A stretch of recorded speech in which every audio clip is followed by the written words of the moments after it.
Welcome to Unscripted, where every guest has a story, every conversation begins with curiosity, and every journey deserves to be heard.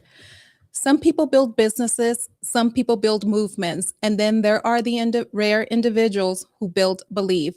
Our guest tonight has spent his life reinventing himself, from helping build one of the nation's largest urgent care networks to becoming an entrepreneur, investor, best-selling author, and one of the most recognizable voices in Bitcoin. His journey has never simply been about chasing success. It's been about having the courage to see opportunity where others saw uncertainty. But titles only tell part of the story. Behind every company, every investment, every tweet, and every bold opinion is a man who chose conviction over comfort, optimism over fear, and purpose over popularity. In a world filled with noise, he's remained unwavering in what he believes, whether advocating for Bitcoin, building companies that solve real world problems, or more recently, championing the Bitcoin bull and its growing community. He has consistently challenged people to think differently about the future.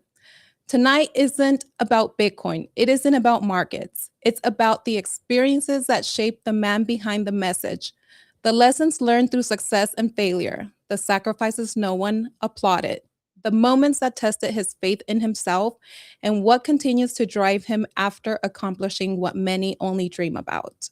Because long after the headlines fade and the markets move on, character is what remains. So, everyone, please help me welcome the one and only Jason Williams, entrepreneur, investor, best-selling author, Bitcoin advocate, and the one and only Bitcoin bull. Wow, I'll tell you, it's very dramatic, very serious. You caught me off guard here, very professional. So thanks for having me. I always enjoy speaking with you, Leslie. It's such a pleasure. Thank you for coming on. You have a very busy life, and I am so glad that you enjoyed the intro, the drama, the seriousness, but the truth. Yeah. Because, some people really see you on the timeline, see maybe this degen in the crypto space, but a lot of them probably don't know your story. They don't really know that what you've built, what you've done. And I was doing a lot of research on you. And, one of the things that I learned, and I knew that you did businesses, I knew that you were a multimillionaire. I had no freaking idea that you had co-founded FastMed. It's such a huge urgent care company. And I came across that in Texas, when my daughter used to play basketball during COVID, and then we had to go get tested. And I was like, oh my gosh, this man that is in spaces with us all the time, that, makes himself accessible to us all, has this crazy experience outside of this space. Yeah. No, I appreciate that. Yeah. After I stopped playing soccer, I was living in South America. I had to get serious about school. I was a terrible student. I had good grades in high school, but my first semester in college, I think I had a 1.2 grade point average, which is not good, Leslie. It's not good. And I was like No. I was on like sports probation. The coach said, "Look, if you don't get your grades together, you're not going to be able to play soccer." Mhm. So anyway, I just got serious about school, and they started a PA program for physician assistants my senior year. I applied, and I was one of four students that they accepted. So the first class had only four students in it. If you can imagine, we had no hospital, and we were all sent to Fort Bragg. And I got to train with 18 Deltas at the JFK Special Warfare Center as Wow. a PA, which was really cool because I grew to love the military, and that experience was amazing. I got great training as a PA around some of the best operators in the world, and from there, I mean, I was 22 when I finished school. Leslie, I went to Yale and to do a surgical residency as a PA, and that's when I came up with FastMed. So to tie this all together, I ended up dropping out of Yale and buying a post office in a little town in North Carolina. And from there, spent most of my adult life building that company until 2015. when I sold it. So I spent all of that time. I built 127 clinics, and as you know, in Texas, Arizona, North Carolina, they're everywhere, and it was a great experience. I didn't have a business background other than growing up in an immigrant family that ran bars and pizzerias and stuff like that. So we have that American dream story where my grandparents came from Sicily and moved to America and worked hard, built businesses, and I grew up in that environment. So I'm very proud of my heritage. And but yeah, sold FastMed in 2015. So I'm glad we could help you and your daughter when you needed us. Yes, no, absolutely. That's an incredible story because you just showed everyone where there's a will, there's a way if you apply yourself and if you think outside the box, regardless, of your Mhm. grades and your IQ. It's that mindset. I mean, you built a healthcare company, that served millions of people like my daughter and many other, humans. And then you walked away after a life-changing exit. So when you're looking back, did selling FastMed give you freedom? Did it leave you searching for a new mission that ultimately became what we know now, the author, Bitcoin, or something else? What a nice question. I think immediately you have an identity crisis because Yeah.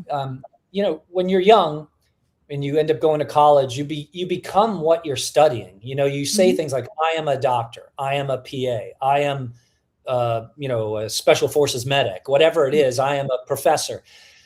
And imagine you sign a document, let's say like I did in 2010. I took a bunch of money. It was about 50 million bucks. And they said, "Hey, you can have this 50 million bucks, but you got to put 25 million back into the company. And you have to Yeah. stay with us for the next 5 years to build it." And I was like, "Okay, let's do it." And imagine a world where that's really hard. You're the entrepreneur, you're the boss, and now you got all these other bosses from private equity and venture capital. We did a deal with Blue Cross Blue Shield, and I'm having to be very mature and navigate this professional money game. And in 2010, when I took that 50 million, I had to sign a non-compete for 10 years. So that Wow. non-compete went from 2010 to 2020. So when I sold the company in 2015, I couldn't work in the thing I worked on my whole life for 5 years. So I sold it, exit totally on a Thursday. And that next Monday, I bought a farm and started working on a waste to energy plant. Yeah, that is the story. And I had an identity crisis. Like I was driving around a Rolls Royce because I'm an idiot. It's like new money. I'd never had money. I'm not blue blood. So I bought like a Lamborghini, a Rolls Royce at the same time, and bought a farm and slept in my car building the world's first waste to energy, what became the world's first waste to energy cryptocurrency mine that started in 2015. That is wild. Looking back, and if you can give yourself advice, when you were living this luxurious life with vehicles, what piece of advice would you give yourself? Well, when I was 18 and graduated high school, I would have had a professional management team around me. I wish I would have had nutritionists and trainers and a sports agent because I was a good soccer player. Yeah. I was gifted. And so I wish I had better guidance because I was a bit of a lone wolf.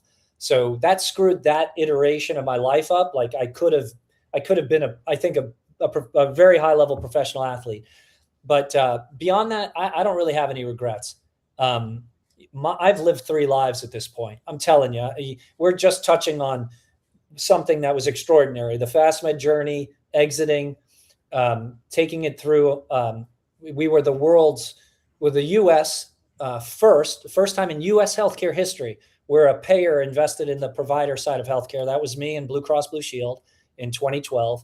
And then I had an enormous exit for myself and the private equity firm in 2015. And so I wouldn't change anything in terms of that. There's been it's not been a straight up road. It's very difficult. It's easy to kind of talk about 10, 15 years of your life, and it seems like it was all exceptional. It was filled with a lot of pain, a lot of pivots, a lot of disappointment, a lot of challenges. And But anyway, That's to PRTI. That's what the power plant's called. And right now, that company is being run by a CEO. It's featured in the documentary I executive produced called Unbanked. That was written by David Kuhn and Lauren Siekman. It was released in 2025. It's about Bitcoin. So if you want to check that out, it's pretty cool. But yeah, that was a challenging time going from healthcare to being a waste management guy. I did a little research about it, and that's not the only company that you've also or business that you build. And for the people that really don't know about it, it's and correct me if I'm wrong, but my understanding that this is probably one of your largest operating companies today outside of Bitcoin, and which develops technology that converts end of life tires into valuable products such as recovered carbon black, steel, oil, gas.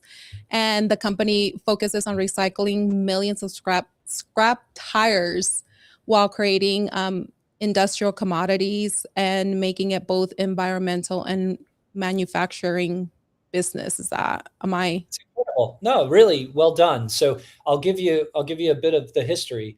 So each year, every person on the planet disposes one car tire a year. That's the average. So it's easy to figure out. So here in America, it's 350 million car tires a year are trashed.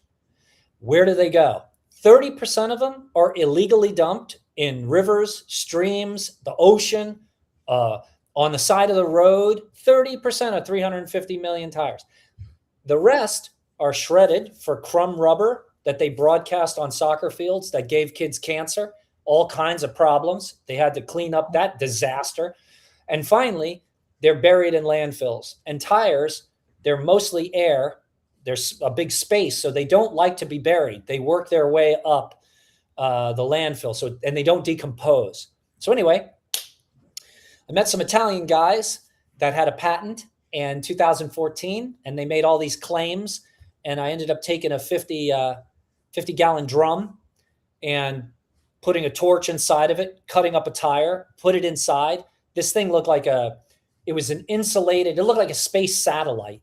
And I superheated the tire. I didn't light it on fire. I superheated it externally, insulated it, and I was able to pull the gas stream out of the container. And that gas stream was proven combustible. And then when I cooled it, it made oil. Think about that. I superheated a tire, and it went through what was called a phase shift. So a tire is a semi-solid, and then I superheated it and turned it into a gas, and then collected the gas, cooled it, and I had a combustible gas, synthetic gas, and a liquid fuel, oil. Now, after I showed that could be done, we built what's called PRTI. It was a $28 million plant in Franklin, North Carolina, and that plant processes 2.5 million tires a year. There are about 12 million people that live in North Carolina, so it takes a massive amount. Remember, one tire per person. So we're processing 2.5 million tires a year. They're paying me to take the tires, right? It's a waste management business. So I'm getting a certain amount of money per pound of tires that they're bringing to me. And then I throw them in our machines. And in a 12-hour process, about 12 hours, we make these commodities, carbon. And that carbon is like mid-grade Appalachian coal. We collect steel. We have synthetic gas. We have liquid gas, and we have thermal energy. All of those fuel sources go into a data center that mines Bitcoin. And back when you could mine Ethereum, we used to mine Ethereum because Ethereum was proof of work. So the waste from my business is power, right? They pay me for my fuel source, and the waste stream is power that we use to drive computers. Wow. Make sense? No, it does. It's very interesting. It's like how you went from FastMed to this. And then you also co-founded Morgan Creek Digital alongside investors, including Mark Yusko and Anthony Pompliano. You got it. Your role was unique because, it wasn't a lifelong you weren't a lifelong finance professional. You Right. had already built and sold healthcare company for hundreds of millions of dollars, and you brought your operational experience to the investment side. So for the people that don't know, Morgan Creek Digital, it wasn't just another crypto investment fund. It was one of the firms that helped legitimize Bitcoin and blockchain investing for institutional investors when most of Wall Street still viewed crypto as a joke. So most entrepreneurs, Jason, they spend their lives trying to build one successful company. You sold one for hundreds of millions, and I'm going to continue saying that. And, Mhm. instead of slowing down, you started over in one of the most volatile industries on earth. That's what I always say about this industry. But what drives someone who's already won to keep betting on the future? I come from a different class. So when you think about like Gen X, so I'm Gen X. The Hmm. Gen X people built a lot of cool stuff, and I was fortunate enough to see people like Jack Dorsey, Elon Musk, Richard Branson, who's not Gen X, he's probably a boomer, but still, these were the first guys who built multiple billion-dollar businesses, Yeah. which is very cool. Jack Dorsey was running 2 or 3 companies all at once. So, Elon Musk running 3 companies, 4 companies all at once. So it allowed me uh, the opportunity to try to model and have the market accept something like that, where most of the time, like you're either the CEO of GE or you're the CEO of Blockbuster, but you're not the CEO of both. That's not acceptable. But in my world, in my time, it was. So going back, we're running PRTI, and I also have my own family fund, family trust, and I was introduced to my buddy Anthony Pompliano after he left Facebook and Snapchat. He was working for them for a little while, moved back. We were introduced, and it was one of those meetings where you have a 30-minute meeting with someone, and we ended up spending 2 hours talking. He was just super interesting guy, ex-military, very bright. And we ended up starting a fund called Full Tilt Capital. So that was the first fund. And that fund invested in SpaceX, Airbnb, Reddit, and probably 50 other really cool companies. We probably have 6 unicorns in that fund, Leslie. It was only about Wow. a $3.5 million fund, but a unicorn's a company that goes from nothing to $1 billion. So that Full Tilt Capital that we started in like 2016, that was Pomp and I working together. And the evolution of that came through a meeting we had with Mark Yusko. Mark Yusko was a hedge fund guy in Chapel Hill, North Carolina. He was also ran the endowment for Chapel Hill. And I think he did something similar at Notre Dame. Anyway, he called us to his office and he was like, look, I know you guys are messing around in blockchain. Jason has this technical kind of experience with mining. What if we could come together and form a company?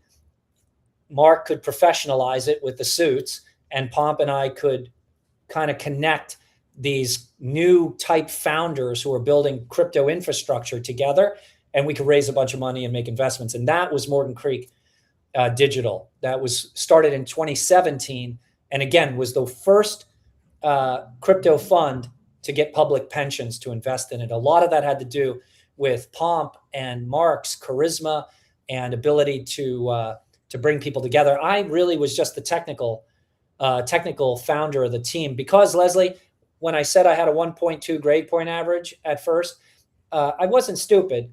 I just wasn't focused. So once I focused, I found out, oh, I'm really good at physics. I'm really good at organic chemistry. So I have patents that I've written in synthetic polymer science and robotics. Like it's just become fun for me. So I would say to you, I'm kind of a tinkerer. I like to build things and work with my hands. And like that's why I have old trucks and stuff. I like to work on them. Yeah, Morgan Creek Digital. So I mean, I've got that caught story. if nobody caught it at the beginning, you did give us your GPA, but then you also said you went to Yale. So if nobody caught on to that you also have to have some brains or some intelligence to get into Yale, obviously. Yeah, I take great pride in dropping out of Yale. I do. I You, take great pride. You have to get in to drop out, right?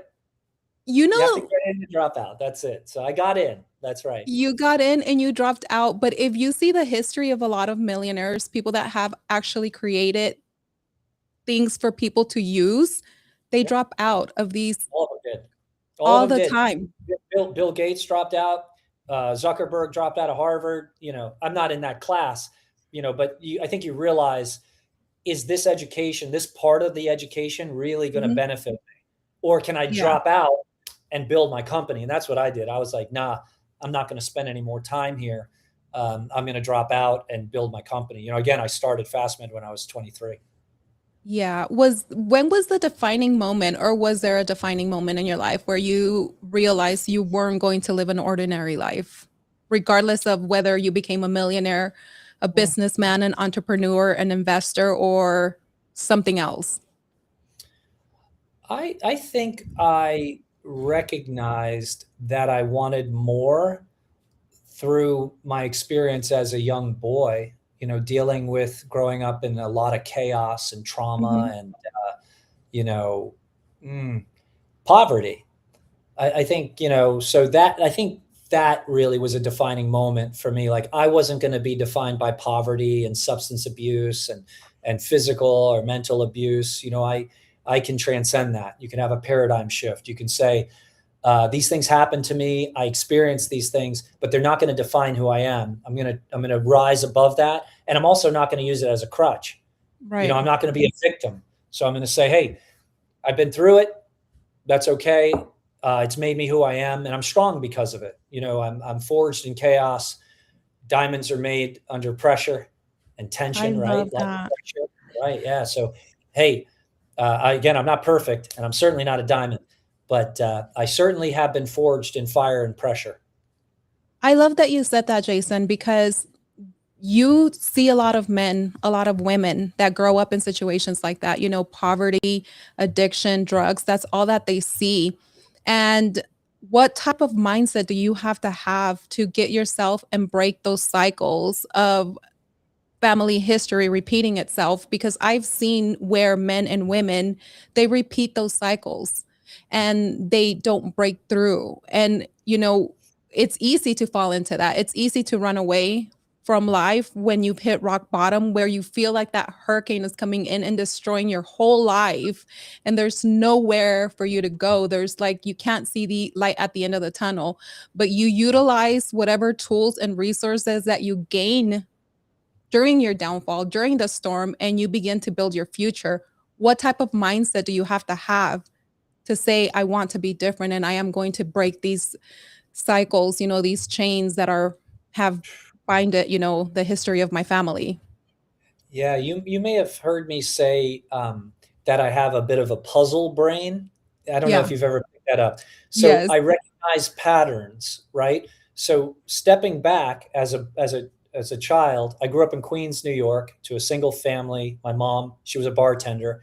My dad left when I was first born. He was Jamaican, and I was around a lot of substance abuse, physical abuse, emotional abuse, like really heavy duty stuff.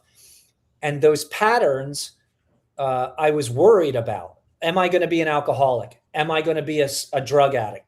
Am I going to be physically abusive? Am I going to have anger issues? Because it's just what happens. You grow up around gangbangers, you're gang banging. You know what I'm saying? If the only tool you have is pick up a gun, shoot, you pick up a gun and shoot. I deal with people like that every time, every day. They're like a dog. You can feed your dog, love your dog, walk your dog, take care of your dog, but if the dog is sick, it's going to bite you. Even though it loves you, it doesn't say, "Wait, Jason's the person that loves me. He loves me so much I'm not going to bite him." It doesn't know. It's a dog, and its instincts will kick in. A lot of humans behave that way. They cannot have enough restraint and recognize the patterns in their own mind and world and experience to break it and not Yeah. bite and not pick a gun and shoot. So that's all I try to do. I try to say, hey, I've seen people like whacked out on drugs and alcohol. I ain't going to drink. I don't do drugs. I don't drink. I don't do drugs. If I have a drink, man, it's like a year between drinks. And if I have one, it's too many. I don't do drugs. I try to stay healthy. I try not to let people put me on tilt. I always worry if someone's screaming in my face, how long I can actually entertain that, and if they're Yeah. doing it in real life, I try to walk away. I try to walk away. I'm like, hey man, like, I don't think we want to do this. I don't think, I try to walk away. I try to give people grace. You may say, man, I don't even understand the relationships. Why is Jason doing X, Y, Z? It's because I've seen it all. I've Yeah. seen so much pain, and I recognize it first. I say, these people are suffering. They're unhappy. They have no joy. If I can bring some joy or be, somewhat patient for someone, well, why wouldn't I do that? I've been given so much, Leslie. Why wouldn't I be Yeah. patient? Well, at some point, it's just like, man, this is so negative, and it could even be your own family. This Oh, is so yeah. negative and toxic. I just have to recognize this is a bad pattern and walk away. Even if you've given one, two, three, chances, at some point you're just like, that's enough. But that's the answer. It's about recognizing patterns, having the strength to maybe go alone for a little while, maybe do something very unpopular, maybe not fighting back, but asking someone for help. But yeah, if you can recognize those patterns and avoid them, that is a superpower. And in my mind, every day I'm always looking for it. I'm always looking for these repeating patterns that are good that I can capitalize on, but also me falling victim to my own negative patterns of behavior. It's bad. Relationships. Oh my God, Leslie. Oh my God. I think we can talk about relationships for days, and we might get into that a little bit down, the show when we get into TBV and other stuff, because, I relationships are tough, and I am a big believer that sometimes, you are going to continue to um the universe is going to place the same type of relationships or same type of people to see if you learned your lesson before you move into Dating your the next same season. person, type of Yep. person over and over again, right? Same pattern, same pattern. It's like, you got to be careful. Yeah, 100%. 100%. Recognizing those patterns, like you said, and, breaking them and moving on to something different, not getting too accustomed to what you like. And but I want to also ask, is there a part of yourself you've had to sacrifice in order to become the man that you are today? Yeah, I mean, you'll see, and I've written about this. It's like the three burner rule. Let me see if I can get this right. To achieve what may be extraordinary in your own life, and I don't know how you define that, but I'm Yeah. talking about in my life, that extraordinary thing, you're going to have to Mhm. sacrifice one of the burners. So you'll only have three of the burners cooking. So let me see if I can remember it. One burner is business, one burner is health, one burner is family, one burner is relationships. So you're going to have to smoke one of them. You cannot have like maybe it's social life, family, health, business. Okay. Yeah. If you want to get to this exceptional place, whatever that is that you define, you're going to smoke one of them. So yeah, unfortunately, and most of the people that have reached, that I would say that rarefied air of economic success, they've had to make tremendous sacrifice. They've missed out on huge parts of their family's lives. They've destroyed themselves in terms of their physical health. They've destroyed their social relationships. They have no friends anymore. They've become just a absolute outlier, unapproachable person. Yeah, that's unfortunate, but yes, 100%, 100%. I've had to do that. Yeah. Has becoming successful changed the way that you love the people closest to you? Well, I mean, again, you have to define success because, like, I think you have different stages of your life. You think Yeah. about like what success looks like. For me, success really means the love and respect of my family, people that I know and love. That's real wealth. Having health Yeah. is wealth. Having time to spend with people that I love and that love me, that's wealth. Oh, It's not. yes. It's not. It's not like cars or material things. I'm using that just as a concrete moment. There's so many material things people go after. So I'd say I've been very, very fortunate to be a youthful person. When I Mhm. was a young healthcare professional, I used to freak people out when I'd walk in the room, Leslie. they'd just be like, there's no way that you're the doctor or you're the healthcare provider. Like there's no way. I mean, I'm old now, but when I was, you're talking about a long time ago, I was practicing medicine Yeah. at 23 years old. People were like, dude, this is crazy. There's no way you're the guy who's supposed to help me get a chest tube right now. I go, yeah, it's me. I'm the guy going to put your chest tube in. But like wealth to me is defined way different. Like I find people that have raised children that are valuable contributors to society. I have so much admiration to that Mhm. because raising children is hard. It's hard. Oh my gosh, The yes. sacrifice that a single mom has to make, or a mom and a dad, the cost, the attention, it's thankless. And I really do, when I see this, when I see successful children, it really is, it breaks me down. It really does. It breaks me down because I know how hard it is. I know how hard it is for parents. And you're a product of one. It's like a single mom. I was also I'm a daughter of a single parent as well that struggled. And, so I've experienced it firsthand as well. What's the greatest lesson your family has taught you that no business ever could?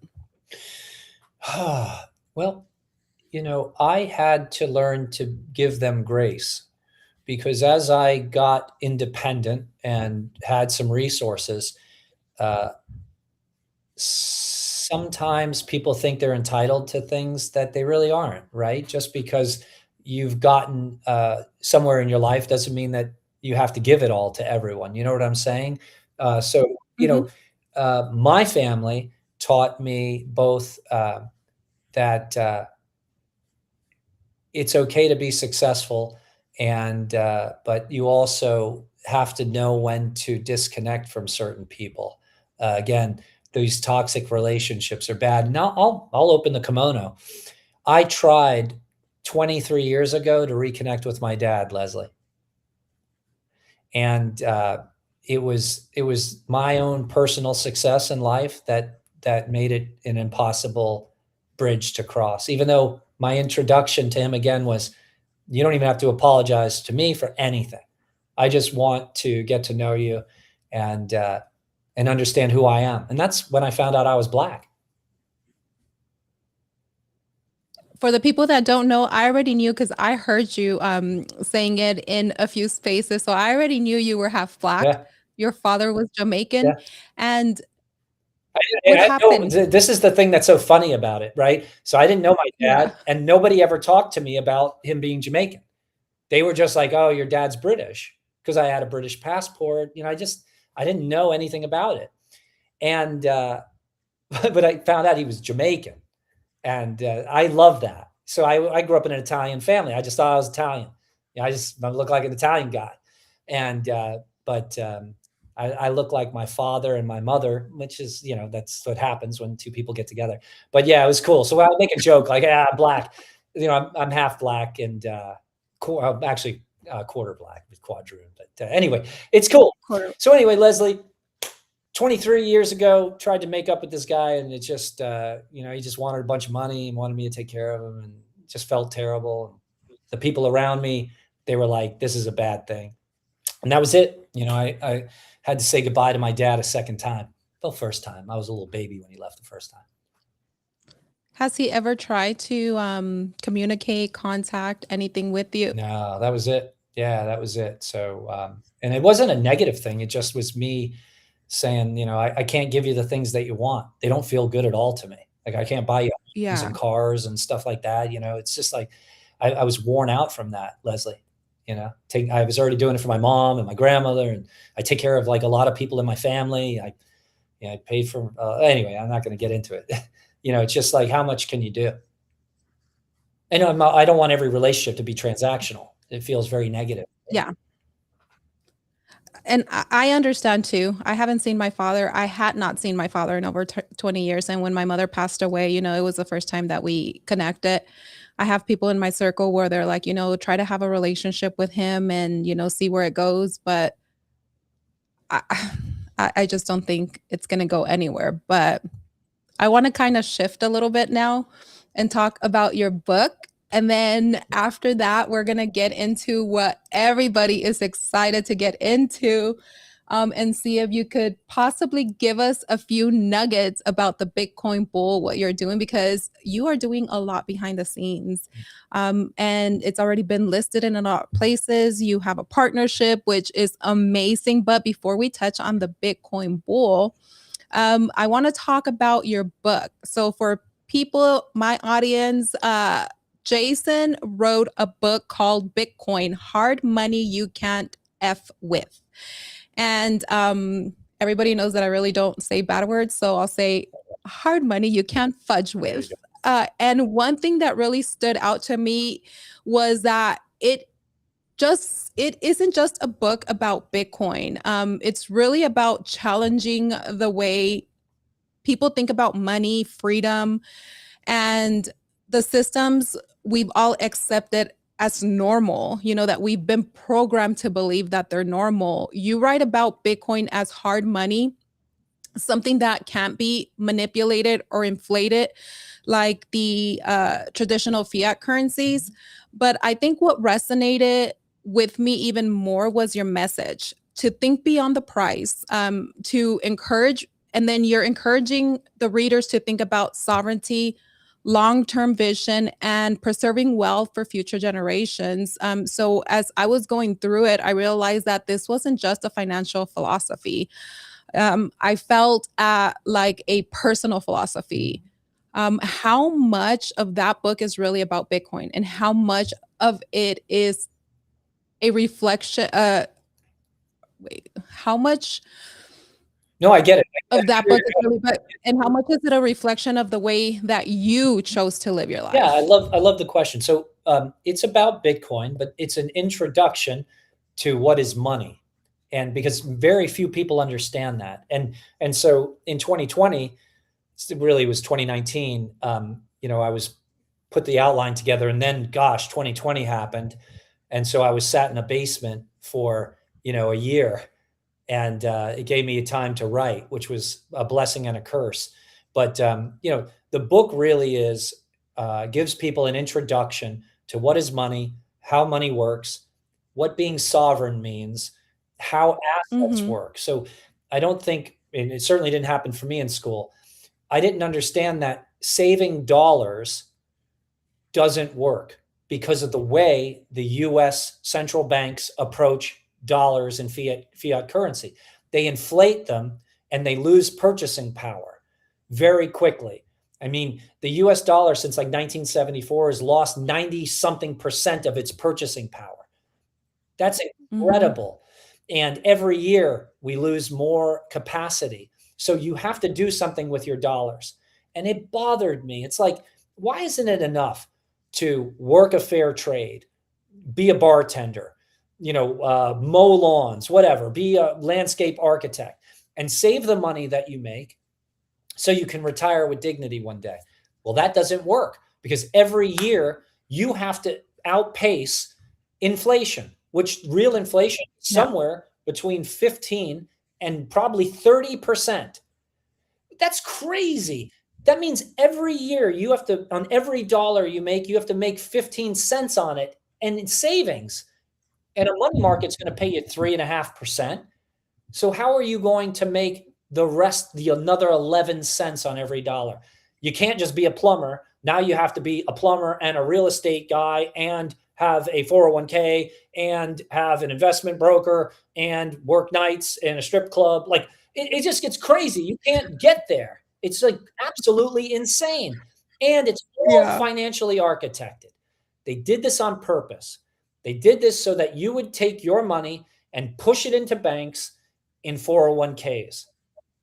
The banks want to control your money.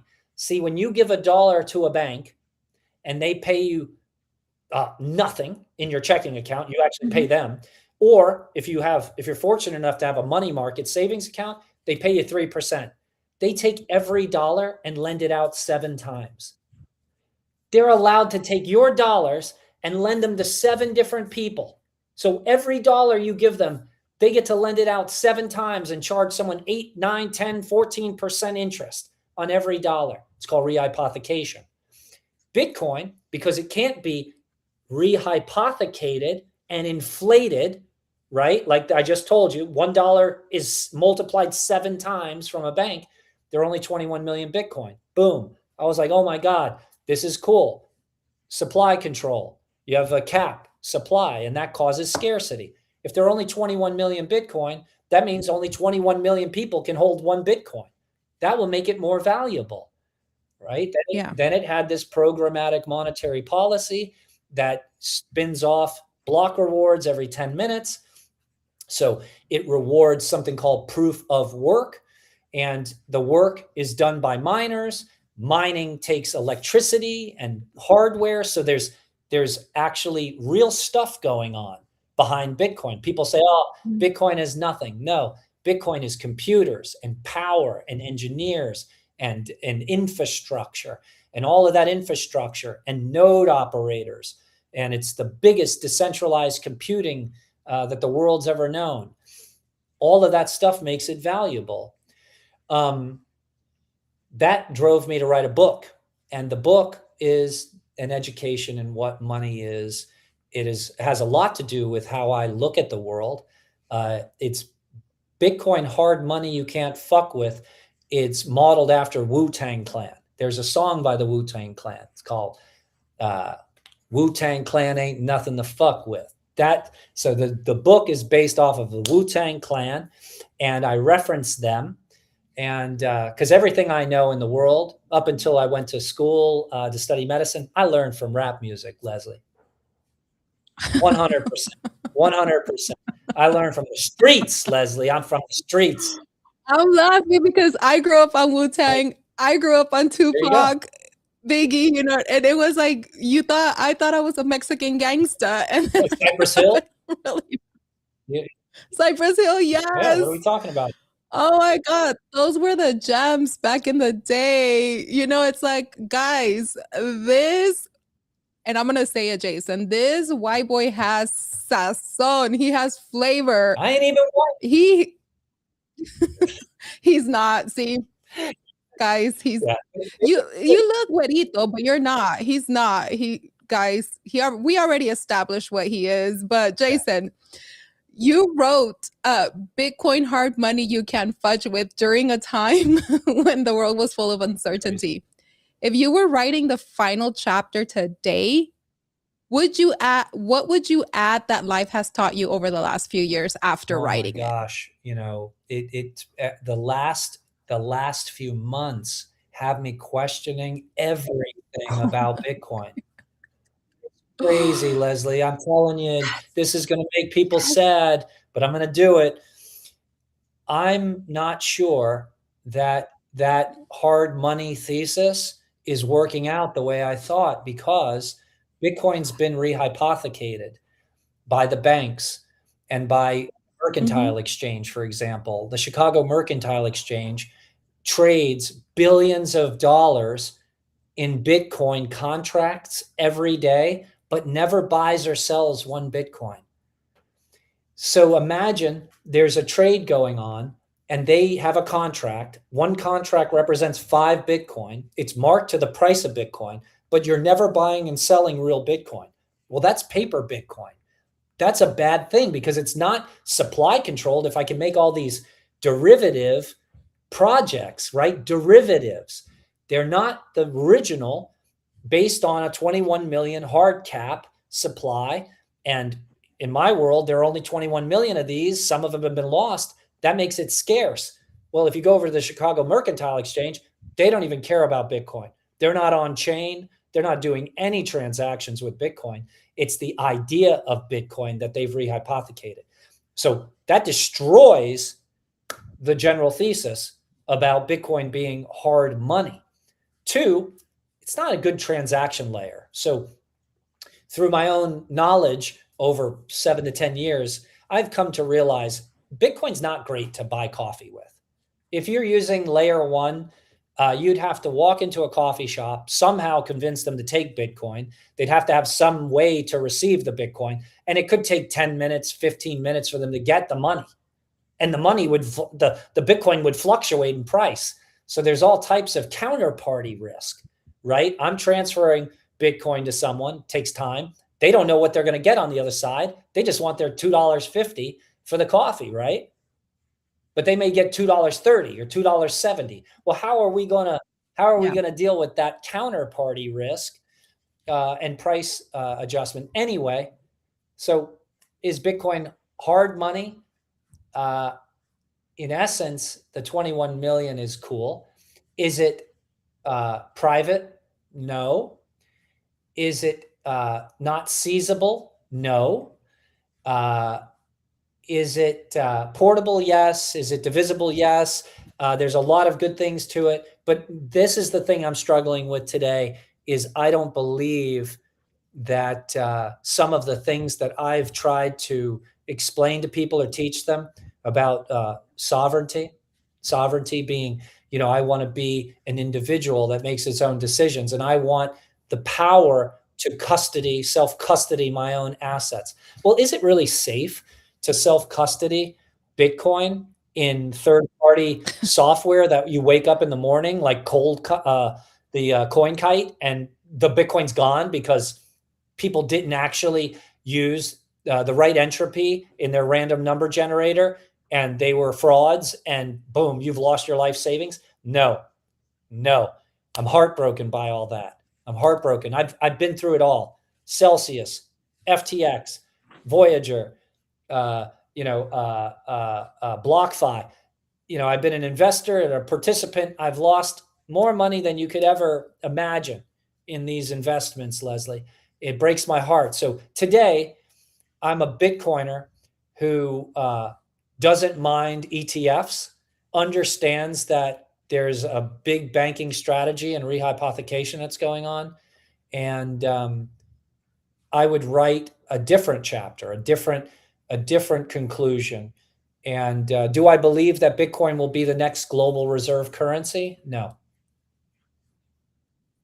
So let me ask you a question because, when you wrote the book, you had a belief at that point when you wrote it, right? Fair enough. And with how the way things are going, we can't predict the future.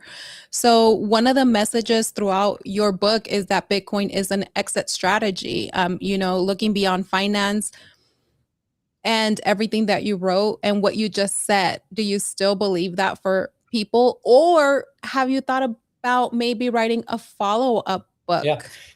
I think Bitcoin is a part, it's not your whole, but a part of a well-balanced portfolio. That's where I am today. So I think you need to have income producing stocks, passive income producing real estate, appreciating bonds, currencies, Bitcoin, a good job, you need to have all of these things in a well-balanced portfolio. There was a time in my life where I wanted 100% of my net worth in Bitcoin. There was a time in my life. I'm not there anymore. You're not I'm not there anymore. That ship has That sailed. ship has sailed. I've lost confidence in the custody solutions. I need military grade encryption, and I need insurance on that encryption. So if I'm going to place my Bitcoin in an environment and something happens, they're going to refund my money. They're going to give me my Bitcoin back.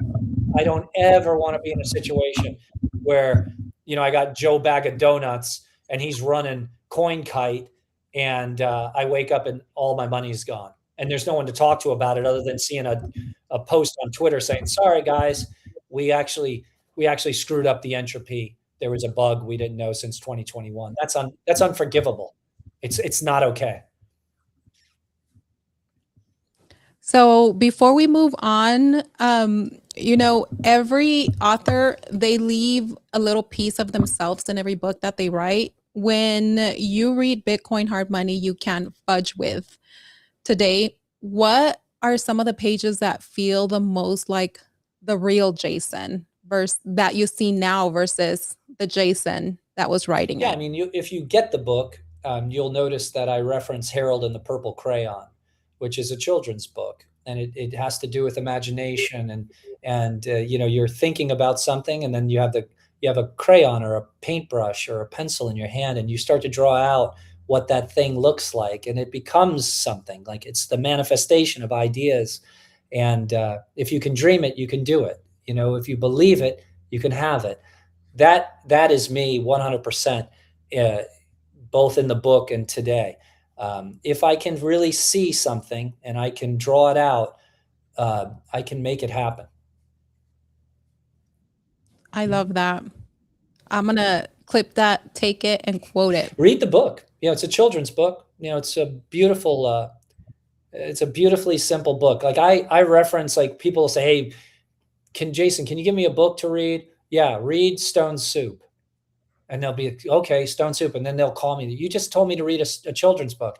I'm like, yeah, I want you to read Stone Soup. It'll take you an hour, and then call me. And we're going to talk about it at a PhD level. We're going to explore what the meanings are in Stone Soup. Read Harold and the Purple Crayon, then call me. Jason, that's a children's book. Yeah, read it and call me, and we're going to go at the most intellectual level we can together, and we're going to explore the meaning behind that book. Read The Boy, the Fox, the Mole, and these books, and then call me, and we'll explore.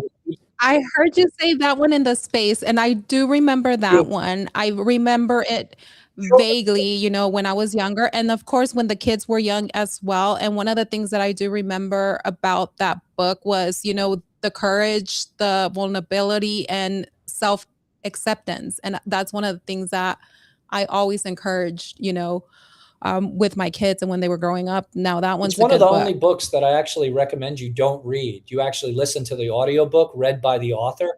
It's Mhm. beautiful. He does such a magnificent job Yeah. because he's telling a story, and he's just a good storyteller. I love listening to that book. It's beautiful. I am going to listen to it. I have not in years. I'm not going to lie, years, but I definitely am going to download it and listen to it again, and then kind of see what I learned from it in my new journey that I'm going through. But with that being said, let's get into the Bitcoin bull, the one and only Bitcoin bull, Jason. I want to talk about the community and the purpose, So you have been involved with countless projects throughout your career, yet you publicly chose to champion the Bitcoin bull. What did you see in the community that made you believe it was worth standing behind this specific one? Again, I tinker with stuff. So, I started a project, I think I lay claim to 4 projects. I've been involved in discussions with people about lots of stuff, but there are only 4 times I've really pushed the button and put myself behind something. One of them was an RWA. I think it was back in 2020, 2021, where it was called UFuo. And there was a great artist, digital artist and real life artist named Fewocious. I was a big collector of their art. I put all like 15 pieces of art that I had bought from Christie's and around the world. I put them in a contract, and then had a token based off of it. When we sold the art, people got their pro rata share of the proceeds. It was a hugely successful RWA project, locked in a token that I don't think Uniquely is still in business, but it was a nice test. From there, that same concept built something called Masterworks, where you can buy very expensive pieces of art. They put them in an LLC. You buy fractional ownership, so you can own a Basquiat or a Picasso, but you own fractional shares of it. And it's very cool. So that's 1. 2, I launched something called GPC. 3, I had a failed project with someone who I won't get into. It was just going to be something funny. But this, just coming out of the bear market, looking and being inspired by something called supply control. I saw another project. What I believe to have happened with that other project was that a market maker sent distribution or supply to a very influential person, something around 58%. That market maker held the balance of the stock, of the tokens. And that market maker, after about 10 days of reflection, decided to run with that. And so that person had a lot of access and infrastructure. The market maker was there to help support the project, and off it went. I watched it very closely, and I said, oh, man, what if I bought 70% of the supply at launch. So no one knows, no snipers, no nothing, just a pump fun Solana project. Very simple to do because you don't need devs. It's like literally you push a button and get it done. But I had to do a little math. I think it cost me right around $4,000 at a 6K market cap to buy 70% of the token. So I bought, right? Wow. So that was the first purchase. I bought 70% of the token, then the token launches, and I just sit back now. There's no other holders other than people that buy it. There's been no distribution, no early access, no early CA. There are snipers and stuff because people sit and squat on all kinds of things on Pump Fund, but I have no control over that. There's no way to hit a button to say, anti-sniper, anti-bundle. I didn't bundle anything. And off we went. So the thesis, Leslie, is pretty simple. Docs dev, me. So you have someone who's representing things that can be held accountable. That's what it comes down to. I'm here, I'm saying things, I can be held accountable by the mob being what is crypto Twitter, whom I intend to take my community and evolve far, far away from. But crypto Twitter and the mob, because all they are doing there is destructive and trying to penetrate the thesis. Doxed dev, doxed wallets. So that 70% wallet is doxed. When we were, and this happened just a few days before the catastrophe with cold storage, I was very concerned about being pen tested. There were a lot of hackers reaching out to me. They were scrambling some of my systems. An unfortunate human being on Twitter decided to dox some of my locations and my phone number and stuff. It's just like real criminal level stuff. So I was scrambling on the weekend to try to fight off. When I say pen test, it means penetration test. People are trying to steal my money and my phone and my emails and my passwords. So I have to work through that. So I had successfully moved the deployer wallet asset to a treasury, and that's good. So it gives us some security. So there's a deployer wallet, a treasury wallet, and then that's it. The free market takes over. I can't control price. I can control the supply that I have. And I'm trying to model the same proof of work thesis that Satoshi made for Bitcoin. Like every 10 minutes, people that are participating in the work to maintain the network get paid a very small bit, some slivers of Bitcoin. I'm trying to do the same thing through different proof of work mechanisms that I've developed and that I'm in control of solely. I can airdrop people when they show that proof of work. I also can do things out of gratitude and thanks. And so I've given away over $500,000 in 36 days to the community. Mm-hmm. That's pretty big.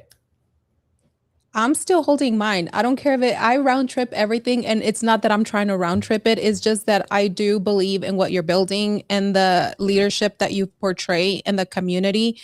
And, I think this is a misconception that we also get in this space too, that it's like we can do things alone. But when you're building a business at the beginning, yeah, you're going to build it by yourself, right? But you as a businessman know this more than anybody else, that in order to be successful in what you're building, what you're creating, you need a team, you need a community, you need people to help you execute that vision or mission that you have. One thing that stands out about the Bitcoin bull is the culture around it. How important is culture when you're building something that's meant to last? The culture is everything. I mean, these are the three components that'll make this work or it'll break. The culture, community, right? If there's no Mhm. culture and community, we're finished. If we can't keep attention, and we have no trust. So trust with verification, that's beautiful. That's Bitcoin. It's not trustless. It's trust with verification. A public blockchain verifies the statements that are being made. You don't have to trust me, trust the blockchain. And don't listen to someone who's saying they're reading the blockchain because they're mostly not able to read the blockchain. That's all they show me. They make these crazy statements and I'm like, you're terrible at reading the blockchain. So trust with verification, a community, and finally, attention. Can you keep attention for days, weeks, months, years? That's what's so amazing to me about Bitcoin. Over 16 years, it's been able to capture cyclical attention spans, rise and fall, loss of attention, bear market, great grabbing attention, bull market. That's all that's happening. It's crazy, but that's what you see. And so we launched this during the bear market. The space is just dead. Nothing's happening. And timing's everything. Timing's everything. So I'm out in the streets. I'm hustling. And every day I'm hustling, Leslie. Every day I'm hustling. And so Every day you are hustling, every day you every are day, out there. every And, day. to me, I don't see the Bitcoin bull as just a token. Mhm. What do you see it becoming? Yeah, it's not even a meme. I love this. This is a movement. It's a Mhm. movement. So, for my world, it's helped me cleanse my timeline. I've really gotten to watch people's behavior, and they've really proven to me who they are. And I'm done with some, and I'm riding with others. It's beautiful because I don't have to mess around with these people anymore. And I can really focus my attention on the real G's, the people who want to build and not destroy things. So, um, we're doing that. We have people who are community members hosting spaces, building different products and services. They're on Facebook, they're on Instagram, they're on TikTok, they're over on Discord, they're on Telegram. And we've now, again, I'm out there doing things, trying to partner. We have a partnership with Cake Wallet. Again, it's a multi-puzzle strategy here. We need solutions for non-custodial wallets, Leslie. And my choice is Cake Wallet. I've known Vic and that team forever. I think I interviewed him. I was the first person to ever interview him. We talked about Wow. Monero and his vision for stuff. May have been 7 years ago. It may have been 7 years ago. I was so thankful that Vic said, without a doubt, Jason, we'll do this together. So super easy to use. Download Cake Wallet on the App Store, record your seed phrase, use your biometrics, make a passphrase, make an emergency phrase. Like there's so many ways to protect the wallet, and put in our contract address 42C, and boom, there's TBB, and you can buy and sell, and you can hold it there. I freaking love that so much. Now, my understanding is there are listings and verifications that have just been happening recently. So I know Pump.Fun, you're verified on Jupiter Exchange, CoinGecko, verified on Phantom, Radium, Meteora, KSEX or KCEX, Cake Wallet, Binance Wallet, and then also noted on Forge Swap in earlier reports. Coinbase as well, and Coinbase. I think we're trading on Kraken as well. So I heard that this morning. I haven't been able to verify it. So yeah, it's awesome. This is not some pump and dump nonsense. This is a movement, like I said, and I'm trying to build something of value. The Cake Wallet is the first step. The next is a custodial wallet with full AML KYC that's connected to your bank. That's next. That's next. And I have a big call with them tomorrow. Hopefully we can get the deal done, and I'll make an announcement soon. But that's really important. So what that means is not only can you buy TBB, you can sell it, and then you can send the money to your bank account, right? So you can come out of crypto. That's amazing. That's a really important thing, because you can maybe sell TBB somewhere and go to Solana and then get the Solana somewhere onto an off ramp. But I want you to have one solution. I want you to be able to buy TBB, sell TBB, go to cash, and put it in your bank account. Maybe even use a credit card or a debit card at the point of service. Maybe you could just buy coffee with TBB. How amazing would that be? I'm working on that, and I believe I'll get it done. So you'll have a non-custodial solution, no AML KYC, Cake Wallet, full AML KYC to a bank, the next thing, and then finally an OTC solution. That's really important. I am absolutely obsessed with the idea of coffee because I love coffee. I'm obsessed with coffee. So if I can buy coffee and then for lunch tacos, then that's the perfect mix And for. Leslie, you'll never have to tell them you're using crypto because it's dangerous. You don't want to go up to someone and break out a card that has like a big Bitcoin logo on it and like, hey, I'm buying this watch with Bitcoin. The next thing that's going to happen is you're going to get robbed, your watch will be gone, and you'll be living in the gulag. I'm not trying to do that. So if I want to use crypto to buy something, I want to be discreet. I don't want to even talk to the vendor or barista about it. I just want to get my coffee, swipe, and I use Solana to buy it or TBB to buy my coffee. Nobody knows. There's no counterparty risk. There's no discussion. I don't have to sell the barista on accepting my gift card. You're just getting your coffee and you go. But you used the Bitcoin bull to buy it. I think that's dope. Listening to you and hearing you talk about it, and then all of the verifications, the listings, and the partnerships that you have, the meetings, you have that business mindset, that entrepreneur. You've built a healthcare company that healed people. You've helped institutions understand Bitcoin through the Morgan Creek, and now you're building communities through TBB. So now that we're looking out from it as an outside angle, are you possibly building, another company that does solve, you know, real world issues for some of us, or not issues, but, makes it easier, facilitates it a little bit more, especially for a lot of us that are in the crypto, and maybe creating an easier path for mass adoption? Yeah, I would tell you that if you think this is a meme coin, that's silly. And if you think that this is all, if this is all I'm doing, like just what you've heard so far, that's silly. I have a brand that I'm building different things under. So there's GPC, going parabolic coin, is my top co-brand, and this is a extension of that brand. I am building something I think that'll be very special. What it is, that remains to be shown to everyone. What it is in my puzzle brain, I'm working hard. Like I said, tonight at 11 p.m., I have another call about this project. And when you guys fully realize what I'm doing, crazy town. Like seriously, crazy town. Crazy town. Guys, Because it won't be something that we have to like promote. I don't yeah. enjoy having to see everyone cheerlead and dance around the room and like, hey, let's go. I want a community to be there, but I want the token to derive its value due to the economic forces behind it, not because Jason is a great cheerleader. You know what I'm saying?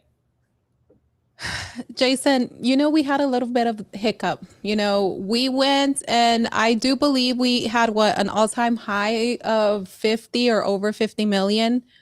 And then 50.5. all of a sudden it clipped, and we went down all the way to, what was it? Four and a Around half, call it 4.5 million. 4.5 million. And when things like that happen, there is a moment where people tend to feel super discouraged. And sometimes they're like, you know what? I'm done. I'm out. The community stops rallying, and then they start believing people, the timeline, what they're saying, spaces. They let those thoughts get in their head because, and this is one of the things that I've learned, a lot of the times when people believe certain people, it's like space, we have a lot of followers. We don't have enough leaders, and we don't have enough people that can educate themselves on the blockchain to really understand if what they're hearing is the reality, or it's just nonsense coming out of people's mouth to make themselves sound educated about what they're saying, because people don't understand blockchain or they don't know how to read it. What kept you going and saying, you know what, I'm going to continue to push? And because you did that, I think the community continued to rally behind you and continue to believe in what you're building. But you didn't get discouraged. You kept pushing through when you could have just said, you know what, I'm wiping my hands right here. Yeah. I mean, if you think about, this is not a publicly traded company, this is not a stock, but if you think about it like a stock prices go up and down every day due to macro events, news, whatever. But the company doesn't stop building. Yeah. Like, you know what I'm saying? So that's how I look at this. I cannot control the price. There may be bad news, macroeconomic events that happen. The Clarity Act doesn't get passed. Donald Trump decides, launching meme coins is a federal offense. One of the great supporters on Twitter calls Interpol, and Interpol shows up at my house. You never know what the heck is going to happen. All I can say, Leslie, is that I have an idea and a vision and a community that believes, and the price is going to go up and down. There are people that trade this. They are pairing it. They're shorting it. They're longing it. That's okay. I can't control it. And I can't stop anyone from buying or selling. But I can tell you this. There was a guy, Hulk Hogan. He used to say he had 18-inch arms, I think. Well, I do too. And you don't get 18-inch arms, Leslie, by quitting. And you can't take, people be like, you're on steroids, man. That's Anavar. You're on testosterone. No, I'm not. Even if you took that stuff, dumb, you still have to lift weights and work out, idiot. You just have breasts. Most of my enemies on this app, make no mistake, they have big breasts and they're not women. And I see you. I just did another Zoom with a big breasted dude and his partner screaming. They were all chirping, trying to shake me down. Come on, buddy. You ain't going to talk to me like that. Big breasts, you got milky breasts. Yeah. Jason, how the fudge do you keep going in this space that is so freaking toxic? Or, that people that are around you and then people that you think that you can trust 1 minute and then at the flip of a coin, they turn on you or they no longer support you. Leslie, I don't trust them. See, that's the thing. I don't trust them. I sit there and I watch them. And I write it all down. They don't think I just write it down. Dick cheese. This dude is complete dick. He is worthless times 10. And then I try to be patient. I try not to have conflict. Absolute piece of doo-doo. Caca. They're poo-poo heads. I'm sorry. I was saying the wrong things. These dudes are caca poo-poo. Leslie, they're doo-doo. Oh my God, you have the freaking chat going with those comments because you're not wrong. You are freaking not wrong. Doo-doo brains. And I'm trying not to be kind of go nose to nose with these doo-doo brains. Sometimes they draw me in. They just lie. I'm like, post it. Post your lies, doo-doo brain. Anyway. Men, okay, but this is what I don't understand. Hold on. All these men in this space with breasts, get it together, dude. Don't step up to me unless you're producing breast milk. I don't want to talk to you anymore. Don't come on these spaces with me with the breasts. You're men. Go on, Leslie. Oh my God, you have me cracking up. But my thing is, okay, like you just said something very valuable. What you're saying, if it's the truth, post it. Why are you not posting it? What I don't understand is that you can't control that type of person, right? But we can only control ourselves. So if the people are not posting the facts, the documentation, why are we still following and believing that crap? That's crazy. What I don't comprehend about how people think. Yeah, but Leslie, they grew up watching Jerry Springer, Judge Judy. You know what I'm saying? Like, that's it. You want to, like, I say to myself, who would go on Judge Judy? Like, seriously, you're living with someone and the guy took your car, crashed it into a wall. And what we're going to do to resolve this is go on Judge Judy. So Judge Judy goes, did you give him those car keys? Yeah, I gave it the car keys. Shut up. And it's just like chaos and people love it. They're like, oh, this is great. So certain amounts of crypto Twitter, it's just Judge Judy. It's just Jerry Springer. You are not the father. It's like, that's what's going on. But the business side of me, I got no patience for it. And I used to think these guys, we could work together. That's why I did things. Oh, you got some edge? Here, I'll seed that. You're a coder? Here, I'll seed that. Oh, you have some idea. You got early access? Here, let's seed that. All of them mentally fragile. Most of them are on drugs, and they definitely have breasts. I don't want anything to do with these men. And I'm not talking these men. I'm giving them too much credit. They need pap smears. Go ahead, Leslie. I always say that, guys, not all men, because there are some men out there that are super amazing. So please do not cancel me for this. But I say that there are certain men in crypto that Introduce me should to have them. vaginas. Introduce me to them. Introduce me to them. I always Because say I some met of them five, should have. five, But five. Jason, why Yeah. are a lot of the men in crypto, especially, because I'm an 80s baby too, I'm up there. And a lot of these men, it's like the older they get, the childish that they become, the drama, the back and forth, the subliminals, things like that. Like the lies.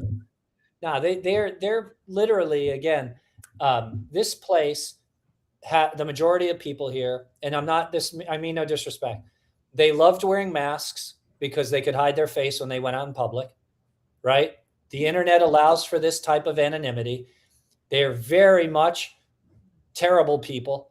They're very antisocial. A lot of them are collecting, SSI, disability, because it's the only reason you can spend 24 hours on the internet at home. Like, how can you do it? Like, I work and I move around, and I've got, I don't have an office I have to be at, but it allows me some level of participation here. But to do the level of participation here, it's very strange. I'm making jokes about men with breasts, but I'm not at all, Leslie. It's those are my I mean, enemies here. it's 100%. not a joke because we have seen them. We see them walking down the street. We see them at some crypto conferences. We see them here on the internet. My thing is, like, I'm not going to argue with the PFP. If you're not doxxed and you don't show your face, then what's the point, right? Yep. Leslie, I won't even do meetings. Like, people are like, hey, I want to call you, which is insane anyway. Like, I'm not going to let you call me. But if I do get on the phone with you, I'm like, no, get on, show me who you are. Jason, I want to know. Let's see. Talking about calling, why were you calling me at 5:30 a.m. in the morning on Telegram? Yeah, it was Chad Flair. These people think that that I'm in control of everything. My Telegram's been hacked. So most of the going parabolic and stuff isn't even me. These people are nuts, Leslie. That whole hack was that weekend where they port hacked my Telegram and were calling everyone. And and this is what people don't know. Like, if they know, Jason, if they know how you work, you and I have had business meetings, in the past. So we already have other Leslie, type of contact. For years ago. So for you to reach out to me, Telegram, and then call, I'm like, nah, this is not Jason. 5 in the morning? At 5 in the morning? 5:30 in the morning. I'm like, I know you're 3 hours ahead of me, right? You're in Eastern Standard Time. No, you should have answered it. You want to see how the call would go? No, they didn't pick up because you answered. Yeah, I did, and they didn't say anything. But this is what they should have said. Hello. How are you? It was like some guy in India. It's not me. You would have known. I would have trolled them back. People don't know this, but I'm a good troll. I don't think, though, I can compare to the level of troll that you do. I told Tammy the other day, Jason's trolling is bar none. Bar none. I feel formidable. Like, I don't, like, I'll go into a room and someone will be like, hey, I'm about to ask you really hard questions. Are you ready for it? I'm like, yeah, shoot. My new disclaimer or qualifications are, have you ever built a token? Because it's important before you ask me a question. And I'm going to ask him, do you have a C cup? Like, dude, if I'm talking to a dude with giant bulbous breasts, like, I just don't, like, what are we doing? Because you're not really ready for this life. Leslie, you're not ready for this life. Oh, look, I grew up by the border town girl, seen things that probably most humans haven't seen, been through things that maybe most humans haven't seen. I am a very nice person, but I am also that type of person that I am very patient, and I choose to be that way because of what I've been through.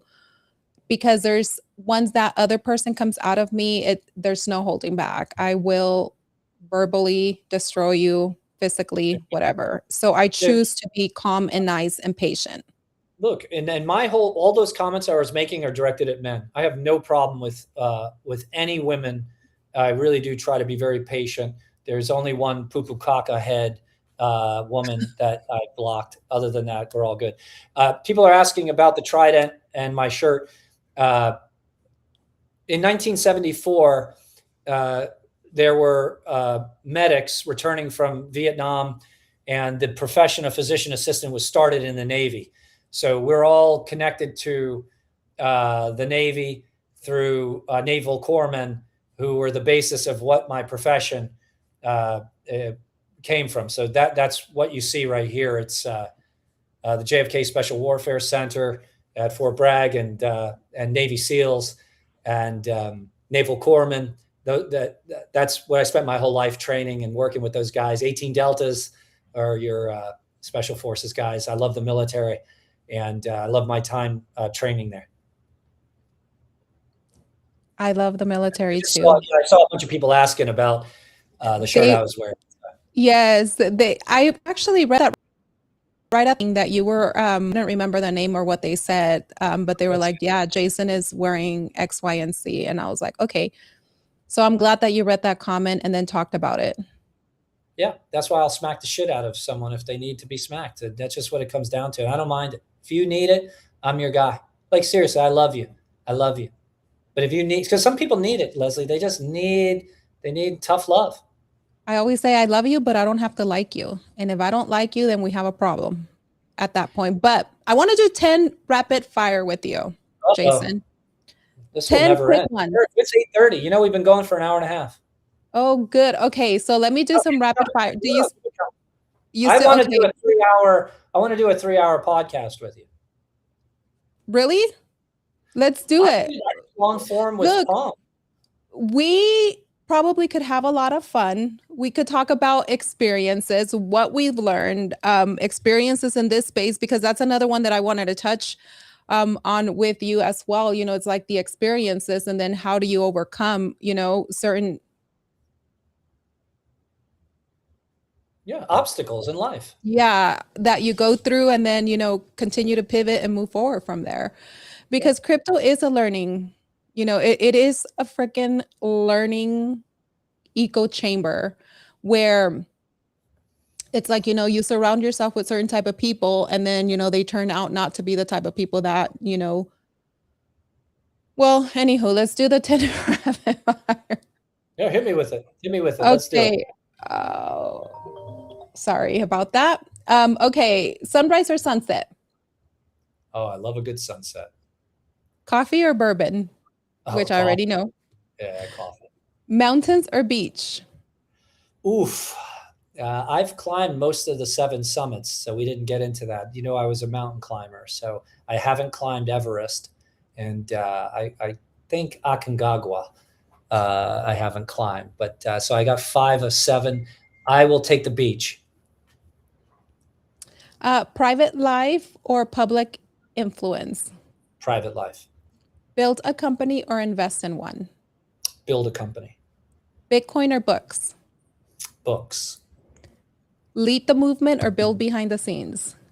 Lead the movement. Family dinner or Bitcoin conference? Family dinner. Legacy or wealth? Legacy. One. Wait, what the fudge did I write? Oh. Whatever it says. Whatever it says. No, because I was typing fast on this one, and I was like, what the, my claws didn't let me get this one out, but that's all right. Make it up. It up. I was freaking angry typing, but if you had to describe your life in one word, what would it be? Oh my God, magical, magisterial. Golden magnificence. Golden magnificence. That's 2 words, but magisterial is 1 word. I have been on a road and a ride for 25 years. I've just done everything, and I've really enjoyed it. And I've had wonderful mentors and the love of my family, and I have much more to go. Like I said, I feel like I lived 3 lives. Yeah, you know, I really mean that. I've enjoyed myself. If I was gone tomorrow, man, no one should be sad. It should be a celebration. I mean it, a celebration. Jason, if you had to leave us with any words of wisdom, what would they be tonight? Be kind to each other. This world is so painful. Like, it really is. People are hurting. People need help. People need grace. And I have tried to exhaust myself giving grace to people. And some have seen it as an opportunity to exploit me, but I still do it. It may be my greatest flaw is that I want to give people grace, and be patient because I know people are hurting. I mean it. I know people are hurting. I try to live my life in the service for others and just be kind to people. Jason, at what point do you stop extending grace? Or at what point do you say, you know what, I can extend grace, I can love you from afar, but you're no longer going to have access? I mean, it takes a lot for me to do that. I know some of my, let's say, mutuals here on crypto Twitter have questioned my ethics because of it. They're like, hey, there must be some relationship that we don't understand because you keep giving this person a pass or keep giving this person grace. Well, I'm not going to betray even my enemies' confidence, some of the things that they've said to me. So I won't talk about their personal life, their family life. So that may be confusing to you, but there may be more to the story that you don't understand. And I'm being kind to someone who's not very nice to me, And let me tell you, I've outlived my enemies. I've watched them float by in rivers, and I still took care of their families, their wives, and their children because I have an obligation. I have an obligation because a lot's been given to me and a lot's expected from me. I understand that. If I mess that up, I almost said the F word. No, you can curse. You can say whatever you want to say. No, because I made a mistake. You can't name a book that word and they think it's going to be in Barnes and Noble. It doesn't work like that. If I fudge that up, everything can be taken from me.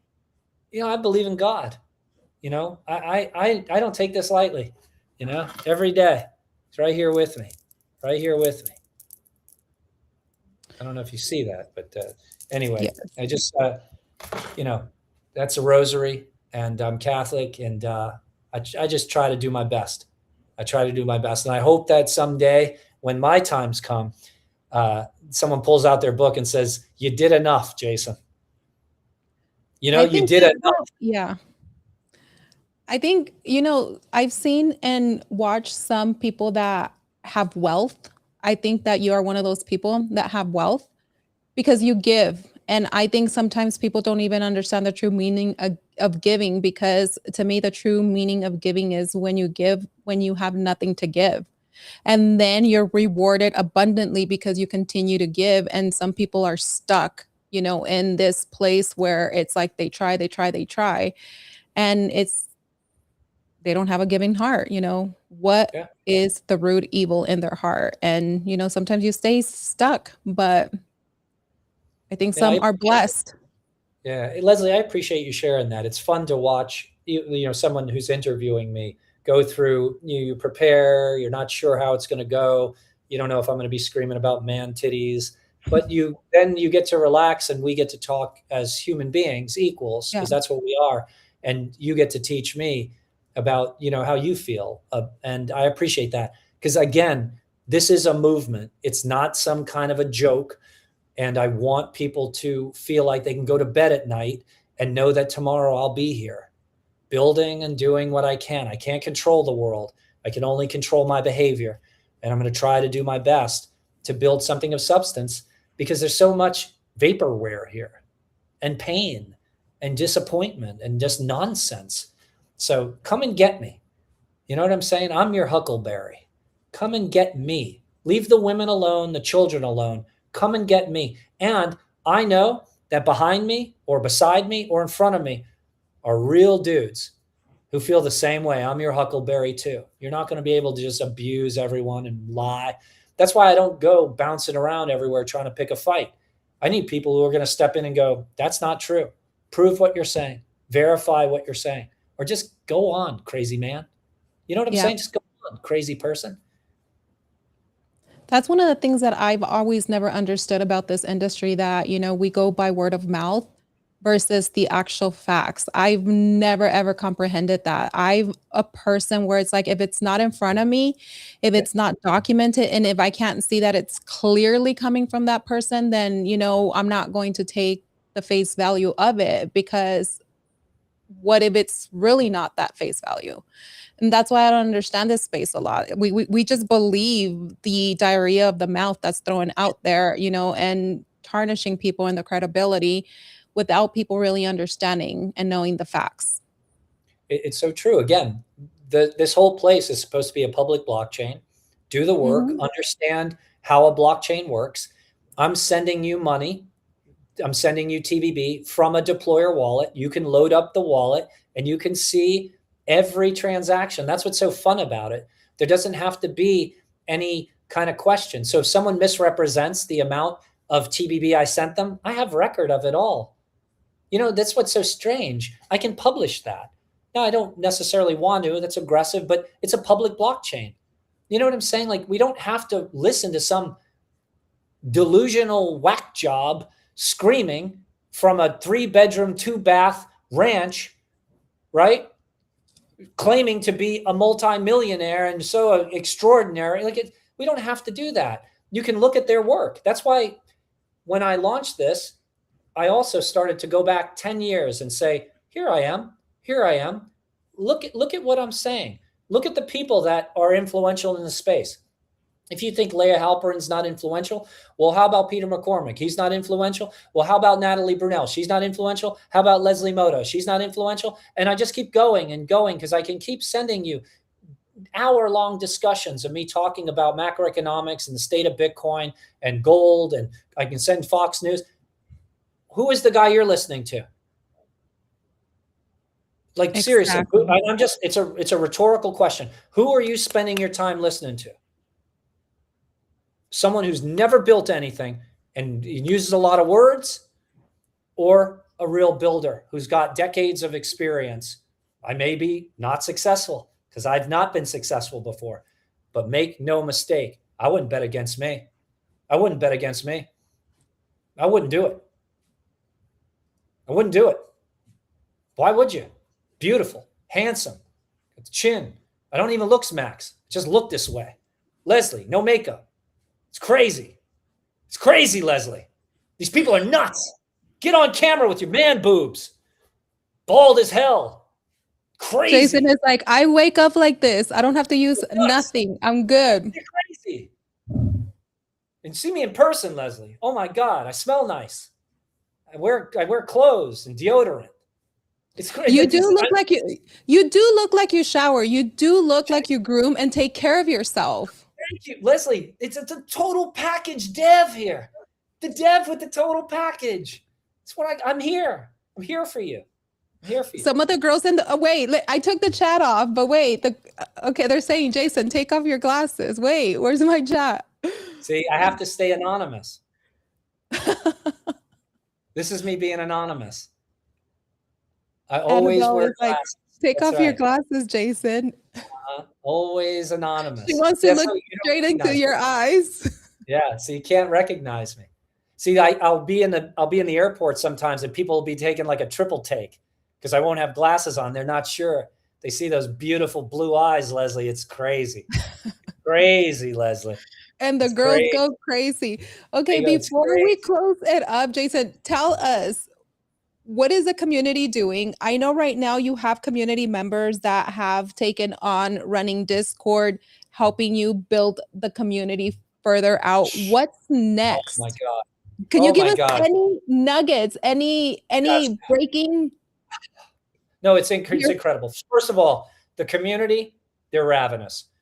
They're at the old folks home, right? They're setting up Tuesday night denture care. What? Sponsored by TBB. It's amazing. It's amazing. We're talking about good denture care and good denture hygiene. We've got bingo on Facebook. It's incredible. They're hosting bingo on Facebook. I'm telling you, it's crazy. We've got a group that's doing a book club, and they're reading, thank goodness, my book first, but we got a book club. It's just nonstop innovation, cutting edge stuff. I'm excited. And I know there's more to come. There's 2 spaces a day, maybe 3. These guys are doing a great job. Every week, I'm going to be hosting a gratitude and thanks space where I give away. The last one, I gave away $16,500 to 66 people. And I hope that when we do the next gratitude and thanks space, the people who've been hosting spaces every day, they come in and I'm able to reward them for proof of work. Look, it's just more goodness. And on top of that, I'm building real world applications of TBB. And I'm showering. I use cologne, deodorant. I mean, Leslie, what more can you You want eat out of healthy, you go to the gym, you don't take any drugs to get the muscles. Leslie? What more do we want out of a dev? Like, there's me and David Gockstein, the suit man. He's beautiful. And I know there's history. The man loves himself. I love him. When we join together, Leslie, when we join together, unstoppable. And it's going to be unstoppable. So when is that going to happen, Jason? When are you guys joining together? The tall man and the man in the suit. When that happens, oh my God. No, I can't do it all in one day. I cannot. It has to be, it's like wine and dine. You know, I pick you up. How are you? Here's some flowers. Oh, that's nice. What are we doing? Well, I thought we'd walk a little bit. I have dinner plans. I'm here a little early. Oh, that sounds nice. Beautiful night. Take you to dinner, you know, have a nice time. Yeah, it's just like slow. What's next? Nothing. I got to go. Nice to see you. You know, no pressure. Man, that was a nice date. Baby steps. Baby steps, baby girl. Sometimes that's the way you have to do it. But what if the person is not responsive, even after the dates, the baby steps? You know, then you have to find out what you did to them to hurt them in that soft, soft space, that place that that only people that care about each other can hurt each other. You know, and I'm not too big a man to apologize for, you know, touching the doll in that place. You know, and if that's happened, I'll try to get forgiveness. Right? It's not just saying you're sorry, but the person has to accept your apology. That's true forgiveness, right? So I'll say I'm sorry, but if he doesn't accept my apology, well, we're still in the same place we are. But what can you do then? Sometimes you got to know when to move on, Jason. Well, again, we went through that. Family, friends, sometimes it's catastrophic and you just, the healthy thing to do is move on. I agree with you. You know, you don't want a total breakdown of trust that's unrecoverable. If you can't trust Yeah. someone, it's over. Like, really, it's like if you can't trust someone, it's over. What's the dev shoe size? 11.